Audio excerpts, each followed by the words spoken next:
இன்றைய இறைவார்த்தை திருத்தூதர் பவுல் கொலோசையருக்கு எழுதிய திருமுகத்தில் இருந்து வாசகம்.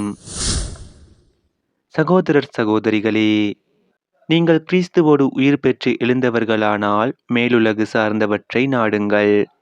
அங்கு கிறிஸ்து கடவுளின் வலப்பக்கத்தில் அமர்ந்திருக்கிறார்.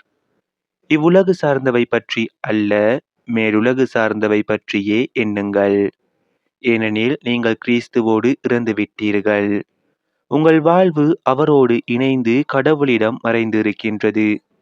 கிறிஸ்துவே உங்களுக்கு வாழ்வு அளிப்பவர். அவர் தோன்றும் பொழுது நீங்களும் அவரோடு மாற்றி பொருந்தியவராய் தோன்றுவீர்கள். ஆகவே உலகப் போக்கிலான உங்கள் இயல்புக்குரிய பரத்தமை, ஒழுக்கக்கேடு, கட்டுக்கடங்காத பாலுணர்வு, தீய நாட்டம், சிலை வழிபாடான பேராசை ஆகியவற்றை ஒழித்து விடுங்கள். இவையே கீழ்ப்படியா மக்கள் மீது கடவுளின் சினத்தை வரவழைக்கின்றன. இத்தகையவர்களோடு நீங்கள் வாழ்ந்த போது நீங்களும் இவற்றில்தான் உழன்றீர்கள். ஆனால் இப்பொழுது நீங்கள் சினம், சீற்றம், தீமை ஆகிய அனைத்தையும் அகற்றிவிடுங்கள். பழிப்புரை, வெட்கக்கேடான பேச்சு ஆகிய எதுவும் உங்கள் வாயினின்று வரக்கூடாது. ஒருவரோடு ஒருவர் பொய் பேசாதீர்கள். ஏனெனில் நீங்கள் பழைய மனித இயல்பையும் அதற்குரிய செயல்களையும் களைந்துவிட்டு புதிய மனித இயல்பை அணிந்திருக்கிறீர்கள். அவ்வியல்பு தன்னை உண்டாக்கினவரின் சாயலுக்கு ஏற்ப புதுப்பிக்கப்படுகின்றது. இவ்வாறு நீங்கள் கடவுளை முழுமையாய் அறிய முடியும். புதுப்பிக்கப்பட்ட நிலையில் கிரேக்கர் என்றும் யூதர் என்றும், விருத்த சேதனம் பெற்றவர் என்றும் விருத்த சேதனம் பெறாதவர் என்றும், நாகரிகம் அற்றோர் என்றும், சீத்தியர் என்றும், அடிமை என்றும், உரிமை குடிமக்கள் என்றும் வேறுபாடு இல்லை. கிறிஸ்துவே அனைவருள்ளும் அனைத்துமாய் இருப்பார். இது ஆண்டவர் வழங்கும் அருள்வாக்கு. இறைவா உமக்கு நன்றி. இன்றைய தினத்திற்கு உரிய நற்செய்தி வாசகம். லூக்கா எழுதிய தூய நற்செய்தியில் இருந்து. அக்காலத்தில் இயேசு சீடர் மீது தம் பார்வையை பதித்து கூறியவை: ஏழைகளே, நீங்கள் பேறு பெற்றோர், ஏனெனில் இறையாட்சி உங்களுக்கு உரியதே.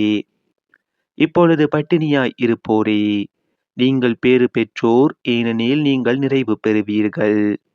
இப்பொழுது அழுது கொண்டிருப்போரே, நீங்கள் பேறு பெற்றோர், ஏனெனில் நீங்கள் சிரித்து மகிழ்வீர்கள். மானிட மகன் பொருட்டு மக்கள் உங்களை வெறுத்து ஒதுக்கி வைத்து நீங்கள் பொல்லாதவர் என்று இகழ்ந்து தள்ளிவிடும் போது நீங்கள் பேறு பெற்றோர். அந்நாளில் துள்ளி மகிழ்ந்து கொண்டாடுங்கள், ஏனெனில் விண்ணுலகில் உங்களுக்கு கிடைக்கும் கைமாறு மிகுதியாகும். அவர்களுடைய மூதாதையரும் இறைவாக்கினருக்கு இவ்வாறே செய்து வந்தனர்.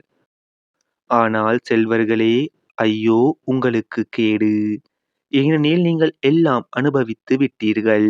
இப்போது உண்டு கொழுத்திருப்போரே, ஐயோ உங்களுக்கு கேடு! ஏனெனில் பட்டினி கிடப்பீர்கள். இப்போது சிரித்து இன்புறுவோரே, ஐயோ உங்களுக்கு கேடு! ஏனெனில் துயருற்று அழுவீர்கள். மக்கள் எல்லாரும் உங்களை புகழ்ந்து பேசும்போது ஐயோ உங்களுக்கு கேடு! ஏனெனில் அவர்களின் மூதாதையரும் போலி இறைவாக்கினருக்கு இவ்வாறே செய்தார்கள். இது நம் கிறிஸ்து இயேசு வழங்கும் வாழ்வு தரும் நற்செய்தி. கிறிஸ்துவே உமக்கு புகழ்.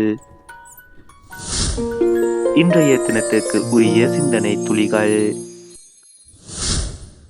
மத்தேயு நற்செய்தியில் மலைமேல் ஏறி ஏழையோர் என போதித்த இயேசுவை லூக்கா அவர் சமவெளி பகுதியில் மக்களோடு மக்களாக நின்று ஏழைகளே, நீங்கள் பேறு பெற்றோர் என உரையாடுவதாக குறிப்பிடுகின்றார்.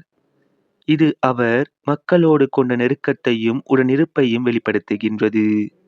உலக ஆசைகளுக்கும் இறையரசின் மதிப்பீடுகளுக்கும் இடையேயான வேறுபாடு இங்கு தெளிவுபடுத்தப்படுகின்றது. இறையரசை உடைமையாக்க விரும்பும் எளியோரின் நற்குணங்களும் அவர்களின் கைமாறும் குறிப்பிடப்படுகின்றன. கடவுளையும் கடவுளை சார்ந்தவற்றையும் தேடும் ஏழைகள் பேறு பெற்றவர்கள் எனும் வாக்குறுதி நமக்கானதோர் அழைப்பு. வேற்றுமைகளும் சமூக முரண்களும் கொண்ட இன்றைய சூழலில் சமத்துவ சமுதாயம் படைக்க இயேசு நமக்கு விடுக்கும் அழைப்பு இது. ஏழைகளின் சார்பாக நின்று கடவுளை தேடுவோம், இறை அரசை நமதாக்குவோம்.